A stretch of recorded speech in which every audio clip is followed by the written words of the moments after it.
All right guys, Freddy Fabricate here, and today I'm working on this little 3-in-1. It's a slip roll, a shears, and a bending brake. It's got all the fingers right here.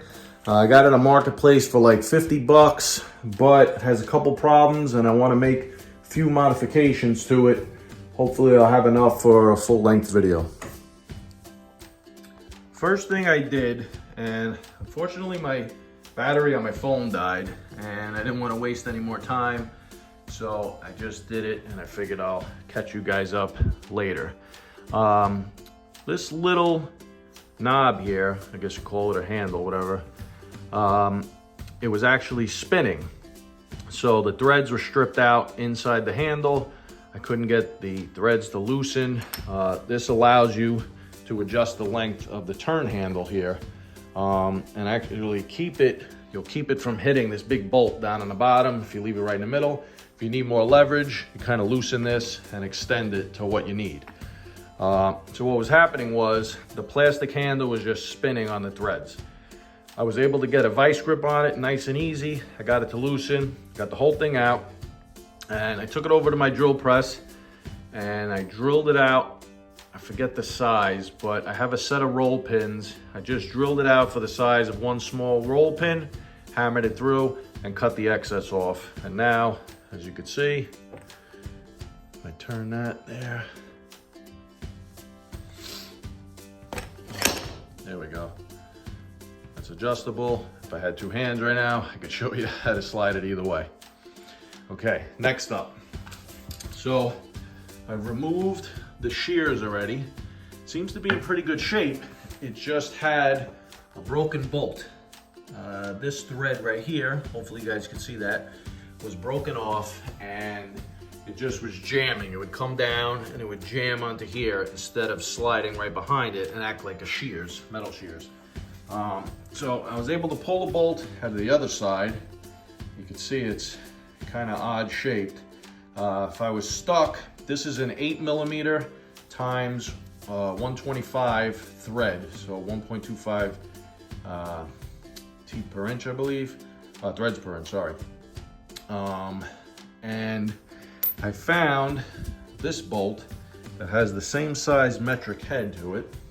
I'm gonna see if I could mount it in the lathe and use a die that I had, 8mm times 1.25, and thread the end. If I was stuck, I would just get an 8mm bolt this full length and probably make up a thin steel shim, something like that, just to mimic this size. But I'm gonna try it the first way and see how it goes. So this was what was left of the original thread. You can see there. That was broken off in the hole. What I did was I got my set of drill bits, and these literally are the best drill bits I've ever bought in my life. They're called Norseman Magnums. They're a little pricey, but they are amazing. I step them up slowly. You know, I started with something like this, and I just worked my way up in sizes and use a little WD-40. I always keep that on hand just to keep the bit cool. And man, it cut like butter. I actually cut it, I drilled it to about that size, as you could see, and the drill bit spinning screwed it right out the back. So I got lucky. Then what I did is take an 8mm tap, 1.25, and I just cleaned up the threads a little, but they really weren't in bad shape at all. My drill bit never touched them. And then now we're gonna go over to the lathe and work on making something close to this. All right, we're over at the lathe. Got my 2 bolts right here, and I'm just trying to figure out the plan. So I got my 5C collet here, cleaned it out pretty good. I got my collet rack. I actually have an 8mm collet, believe it or not. I don't have much in metrics, but if I take it down to that point, I could hold it from the 8mm side, or what I'm gonna do to start is find the best collet for it as it is. It seems to work pretty good. What size is that? 7/16. I'll put the 7/16 collet in here, and then I'll work on I'll kind of work on it backwards, cutting towards the lathe, and take it down to whatever size this is. I'll just go out as far as I can and then part it off. And how am I gonna cut the threads? I might have to just cut the threads by hand. I'll probably mount this upright in a vise like that. Once it's cut down, I'll have to take this down to 8 millimeters. Yeah, okay, that works. I'll put this in like this, work this down to this shank size, and then this down to 8 millimeters, part it off. Take it, mount it in my vise, and by hand, I'll run the die over it and cut the threads. Okay, I got my bolt set in place. I locked, collet lock. I left just enough room so I could hopefully part it off afterwards. Or maybe I just have to slide it out a hair to part it, but that's okay. I wanted to try to get a decent amount of this bolt inside. This collet doesn't fit so great, unfortunately, but it's pretty solid. Should be okay. Now, I didn't have, my only other option I have is a cutter without changing these out. I mean, I have a million cutters, but I have to get one that'll cut in the opposite direction. It's kind of going to be tight if I try to get it in like that. So I'm going to go with this insert that I have. It's more like a parting tool, but it's very thick, and I can actually run the automatic feed across. I've done it in the past, and it's cut really well. I'm just gonna eyeball, kind of want to run this up and get it parallel to the head of the bolt, just like that. And then I'm gonna take this wrench, lock it down, and I'll start cutting. All right, I got it all set up. I'm gonna back it out just a hair in case the bolt's not spinning perfectly true.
All right, so it didn't machine that great, but it looks very similar to the original. You can see that, very grainy, but that's fine. It doesn't have to actually do anything except hold the space in the metal. So if I measure this, I get roughly 9 millimeters, and this guy 9 millimeters.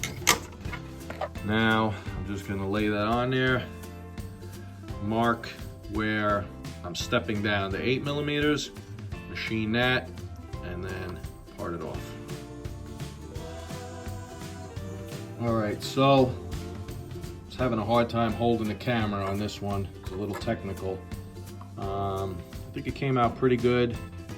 Kind of mimicked it as close as I could get. I'm not sure really why this little recess is on this. Seems like that's the weak point, unless that's what they want. Maybe it's supposed to shear if it gets overloaded. I'm not sure. I didn't quite go as deep as the original, but I think it should be fine. I'm gonna slide the bolt out just a little bit, switch out.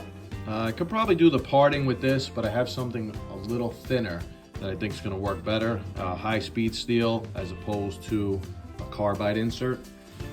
This steel is actually pretty soft, so I don't see it being a problem, but I'll try to get that on camera. All right, so I'm gonna go with this guy. It's sharpened pretty good, so I'm gonna just try to throw it on there. Like I said, the steel's pretty soft, so just loosen this up. Slide this guy off. I had it set parallel to the face of this nut already, so it should be okay. Just gonna check the height of the cutter. Might have to raise it or lower it. Bring that in. I'll just get the old eyeball. Kind of turn the hex sideways. Run this in. You can see it. Looks pretty good. About center. Back it out. Come over to where I need to make my cut. Put this bolt back as a reference. You can see I need to move it over just a hair. Bring it in like that. Once I shut the camera off, I could eye it up a little better, but that seems to be pretty good right there.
All right, here's the die I'm gonna be using, metric 8mm x 1.25. My snap-on die holder. Now you always see the larger opening is on this side, smaller opening on this side.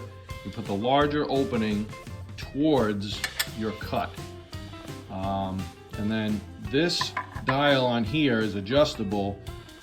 You start it facing down. So I'm gonna take this, put the larger opening facing down, and you actually thread this upside down from what most people would think. These three fingers slide out once I loosen these, and they hold it parallel to the shaft, I guess you'd say, because you don't want it doing that and cutting your threads crooked. So, coming over here to the Bridgeport vise, it's the most solid vise I have in the shop right now, unfortunately. Got my new bolt set up. Here's my old one for comparison. I'm going to be loosening these, getting them locked down on this part of the shaft so that they hold, and they hold this perfectly level like that. I'll spray some WD-40 on it, and then I'll nice and easy go down and cut the threads. I'm gonna try to show you guys what I was talking about with these three little fingers. As you turn it, they either go in or out, and then you lock the three little set screws, and it'll stay nice and tight on the shaft.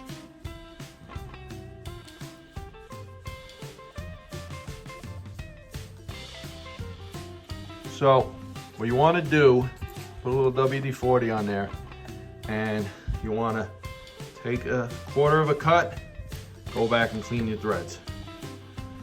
Another quarter of a cut, go back. You just keep doing that until they're all the way down. That's all there is to it. All right, that's all there is to it. Might not be an exact copy, but pretty damn close. Threads look pretty good. Might have gone slightly longer with this thread, but I think I have plenty of room in that block for the threads to go a little further in. And maybe could have had a sharper edge here, which I could probably still get it in the lathe to fix that, because that has to set up against that solid block of steel. I'm gonna throw it in there for now and just see what it feels like, and if need be, I'll come back and clean it up. Another little trick I like to do here. This has a lot of WD-40 on it. I'm going to be using a little bit of blue Loctite to try to keep it as tight as possible. I also found a pretty nice match to the original washer. But what I like to do is just take your little MAP gas, propane torch, or anything like that. Just run the torch for, 10 seconds or so, and just burn off the WD-40. This way, when the Loctite goes in, it'll set nice and hard. This one actually looks pretty good.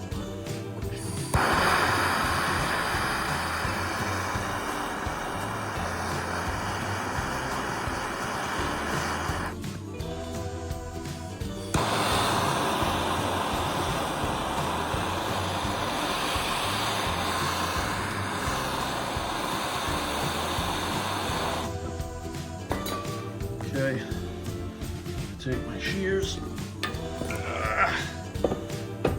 This thing is heavy with one hand. That's gonna go in there like that. Drop right down in there. Put the 2 bolts in. One other little thing I'm gonna do is just use a little WD-40 gel lube here. I'm gonna put too much. Both sides, I just slid the bushings out, slide them back in, and then bolt the shear plate back to these arms, and then set the height with the bolts I just made. All right, so we got the handle set. It clears the big Allen bolt down on the bottom, and shear seems to be working pretty good. I just gotta find a piece of sheet metal and try it out.